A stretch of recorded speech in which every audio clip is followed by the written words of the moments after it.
Bien le bonjour la famille. T'as vu aujourd'hui, j'ai sorti le matos. Petit micro des familles. Là, t'es installé dans la caméra principale et pas sur mon téléphone. Et comme ça, bah regarde, ça me permet de me balader à n'importe quelle distance de toi. Allez, salut. Et l'avantage, bah, c'est que tu m'entends comme si j'étais à côté de toi. On se fait un petit mais où est Charlie? Devine où je suis. Alors aujourd'hui, comme tu as pu le lire dans le titre, on va voir comment tester son sol rapidement et presque gratuitement.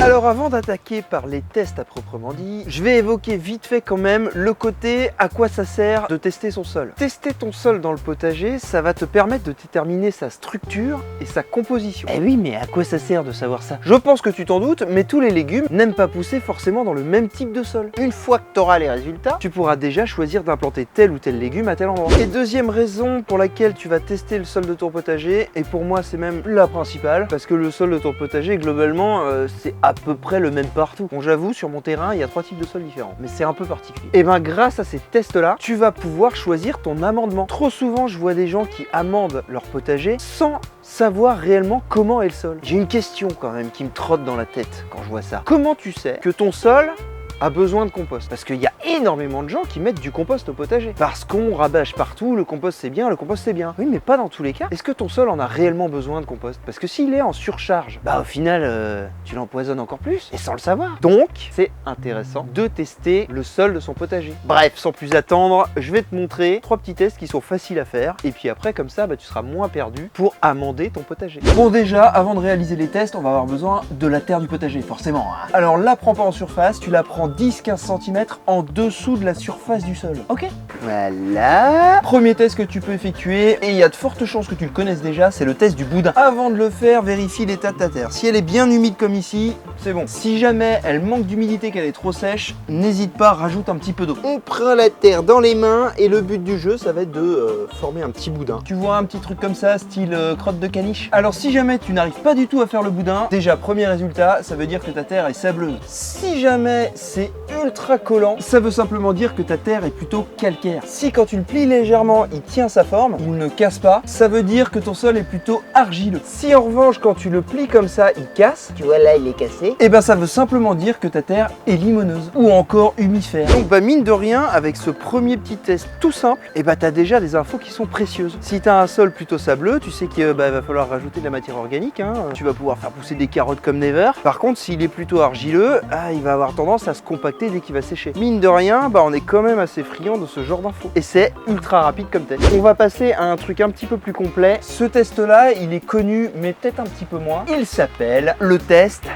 du bocal. Le principe est ultra simple en vrai. Toujours avec la même terre prélevée à 10-15 cm de la surface du sol, tu vas mettre à peu près 2 tasses dans ton bocal. Bon après évidemment ça dépend de la taille de ton bocal, hein. Ah oui.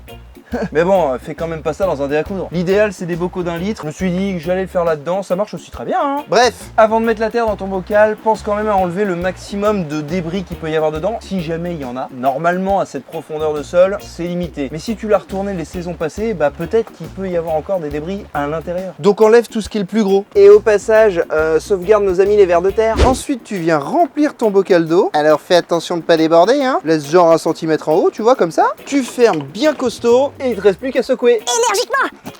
Tu vas avoir un bon petit mélange comme ça, que tu vas venir poser dans un coin, et ensuite faut attendre au minimum 24 heures. Moi je trouve que 24 heures c'est un peu court, préfère 48. Mine de rien, vu que tu as bien secoué énergiquement, et ben les sédiments, tout ça, ça va mettre du temps à se déposer. Donc préfère 48 heures, c'est quand même mieux. Et au bout de ces 48 heures, tu vas obtenir quelque chose comme ça. C'est les prélèvements que j'ai fait sur mon terrain. Je sais pas si tu vois bien, mais regarde, on peut apercevoir des couches. 1, 2, et l'autre elle est un peu plus difficile, on voit la 3e dans le fond. Ce que tu vois flotter à la surface ici, ce sont les matières organiques. Elles sont là parce que j'ai mal trié ma terre, mais on n'en tient pas compte. Nous, ce qui va nous intéresser, c'est vraiment ces couches-là. Maintenant, c'est pas compliqué, tout ce qui nous reste à faire, c'est déterminer le pourcentage de chaque couche par rapport à la totalité de la couche de sol. Je vais te montrer comment qu'on fait. On va se servir d'un mètre ruban. Ensuite, on va venir prendre la hauteur totale de toutes les couches. Ça, c'est la valeur de base. Et puis, on va mesurer toutes les couches. Moi, la couche du bas ici, elle est à 1,3, celle du milieu à environ 4,5 et la dernière à 2,4. Ce qui nous fait donc une hauteur totale de 8,2. Ça, c'est notre valeur de référence. Et ensuite, pour transformer ça en pourcentage, et ben c'est pas compliqué. Tu prends la mesure d'une couche, par exemple 4,5, tu la multiplies par 100 et tu la divises par la mesure totale des 3 couches. Donc ici, 8,2. Et tu auras ton pourcentage. Pour la première couche du bas à 1,3 cm, ça nous fait 15,8%. La deuxième couche à 4,5 cm, 55%. Et la dernière couche, qui était à 2,4 cm,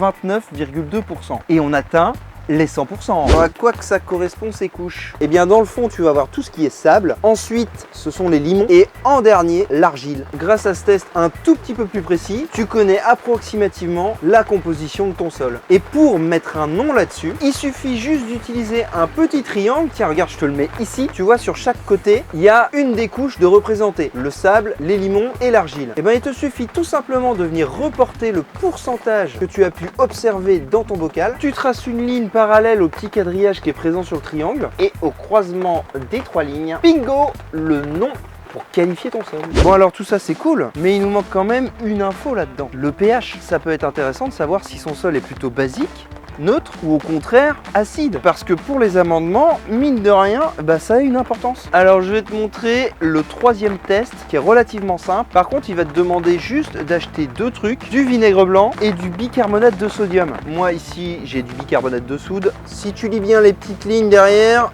c'est la même chose. Pour ce test là on va avoir besoin de 2 récipients identiques. Alors pour les besoins de la vidéo j'ai pris des trucs transparents, mais tu peux te servir d'une tasse, hein, c'est très bien. On va mettre de la terre à hauteur de 1/3 du contenant. La même chose dans l'autre évidemment, hein. Impeccable. Premier pot, on va venir rajouter du vinaigre blanc jusqu'à la hauteur de la terre et on va mélanger. Deuxième pot, on va venir intégrer de l'eau pour faire une espèce de boue. Donc faut pas hésiter à mélanger. Tu vois quelque chose qui a cette consistance là à peu près. Et là-dedans, on va venir mettre une cuillère à café de bicarbonate de sodium. On mélange et on se rend compte que ça ne fait rien du tout. Ce test est incroyable, non? Je vous fais faire des trucs et ça fait rien du tout. Waouh. Alors non, je vais t'expliquer pourquoi ici ça fait rien du tout. En même temps, je m'y attendais un peu. C'est sûr que pour la démonstration, c'est pas flagrant, mais je m'y attendais. Je t'explique. Le test avec le vinaigre blanc, si ça te fait de la mousse, ça veut dire que ton sol est plutôt basique. Ici, tu vois, ça n'en fait pas, donc il tend plutôt vers le neutre ou vers l'acidité. A l'inverse, le test avec la boue, si ça mousse beaucoup, ça veut dire que ton sol est acide. Si ça ne fait rien, ça veut dire qu'il est neutre ou alors qu'il tend à être basique. Le truc ici, c'est que les deux ne font rien. Ça veut tout simplement dire que mon sol est neutre. Et encore, tu vois, je dis rien, mais en parlant un peu, on se rend compte que ça a gonflé sur le dessus. On dirait un petit gâteau au chocolat. Alors, ça veut dire que quelque part, si le test au bicarbonate de sodium mousse un peu, mon sol est donc légèrement acide. Mais ici, je sais pourquoi. Mon potager, il est situé sous les pins. Donc il y a des aiguilles qui tombent sur le sol et c'est connu, les aiguilles de résineux acidifient le sol. Grâce à ces tests, moi ici, je sais que j'ai un sol plutôt humifère limoneux et qui est légèrement acide. Alors si jamais chez toi, le test est beaucoup plus démonstratif que ça, par exemple, tu as un sol vraiment très basique, à ce moment-là, effectivement, c'est bien d'y apporter du fumier ou du compost. Par contre, attention, c'est pas instantané. Ça prend quelques années avant d'être effectif. Si au contraire chez toi, il y a beaucoup de mousse dans le test d'acidité, alors à ce moment-là, tu as 2 solutions. La plus radicale, c'est de mettre un peu de chaux dans ton potager. Mais alors franchement, je te le conseille pas. Certes, ça va diminuer l'acidité de ton sol et la ramener vers un pH qui est un peu plus neutre. Mais le problème de la chaux, ça appauvrit énormément le sol. Donc je suis pas sûr que tu aies envie de faire ça, tu vois. Moi, j'aurais pas envie. Ah oui, mais alors on met quoi? Tu peux par exemple amener de la cendre de bois. Et en parlant de ça, ça va nous permettre d'aborder le dernier point de cette vidéo, à savoir, après les tests, qu'est-ce que je fais? Alors, si ton sol est plutôt acide ou basique, on vient juste de le voir avant, tu as déjà toutes les cartes en main. Maintenant, en fonction de la composition de ton sol, si tu veux l'améliorer, pour un sol sableux, il va falloir l'enrichir en matière organique. Les déchets de tes végétaux que tu sors de la cuisine, tu les balances dans le sol. Sinon, quand tu as fini une culture, tout ce que tu coupes, genre par exemple les fans de carottes, de radis ou de betteraves, tu les étales sur le sol, matière organique. Si tu as un sol plutôt argileux, premier truc que tu peux faire pour améliorer sa structure, une petite solution mécanique, tu le décompactes. Alors on va pas foutre des gros coups de bêche partout dans ton jardin, hein. Les pauvres vers de terre, s'il y en a, terminé. Par contre, tu peux, à l'aide d'une bonne grelinette, venir décompacter tout ça déjà. Et pareil, un bon apport de matière organique. Le fait de faire ça, ça va favoriser l'apparition des vers de terre. Et eux, quand ils vont faire leur galerie, ils vont éviter que ton sol se recompacte à nouveau. Putain, mais je m'entends à peine parler là avec la pluie. Ah, c'est pénible. Venez en Bretagne. Si ton sol est plutôt calcaire, tu vas pouvoir faire un très gros apport de fumier en une fois. Ou même de compost. Si on reprend ce qu'on avait dit avant sur le basique et l'acidité de ton sol, le fumier et le compost vont en apporter de l'acidité. Et généralement, les sols calcaires, eux, sont plutôt basiques. Donc c'est parfait. Et pour ton sol calcaire, tu peux toujours lui amener un petit peu d'argile. Ça va favoriser la cohésion entre l'humus et le calcaire. Et si, comme moi, on garde le best, le meilleur pour la fin, tu as un sol plutôt humifère ou limoneux, c'est globalement la même chose. Ça veut dire que ton sol est très riche, mais légèrement un peu acide. C'est ce qu'on a pu voir avec la terre d'ici. Et bah, il n'y a pas besoin d'apport. Bah ouais, le sol est riche. Donc voilà. Au revoir. Voilà, comme tu peux le voir, et ça a une sacrée importance de tester son sol avant d'amender. Bref, j'espère que cette vidéo t'aura servi. Je le répéterai jamais assez, mais prends soin de l'équilibre de ton potager. Ça peut très vite se dérégler si on fait n'importe quoi. Prends soin de toi et de tes proches. Allez, salut!